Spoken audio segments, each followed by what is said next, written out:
Brought to you by GTA, your island, your network. Manilu-hu, it's time for us to move forward. It's time for new leadership. It's time for a proud islander with federal experience to be our voice in Washington, D.C., and I want to be your voice. And with family and friends behind him, former Assistant Secretary of the Interior Tony Babauta celebrated his 47th birthday by filing his candidacy to run as Guam's delegate to Congress.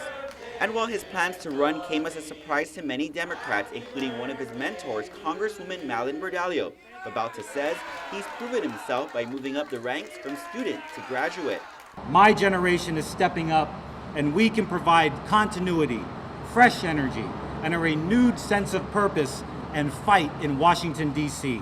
Babauta says he'll fight for our military veterans to equity in government programs. As for war claims, Babauta says he won't make any promises because he believes this is an issue that should have been resolved years ago. I applaud Ms. Berdallo for every effort that she has made to resolve this, but she should have taken the deal. It's tough to resurrect a deal that's no longer there, but I'll try my best. In the meantime, Babauta says he's experienced the best of Washington, D.C. and lived through its worst. He served as the Assistant Secretary between 2009 to 2013 and resigned following an Office of Inspector General probe into his travels and activities. The pinnacle of serving at the highest level of government and the lows of hand-to-hand combat to preserve my reputation and record in a very tough town. I survived, and now I'm willing to return.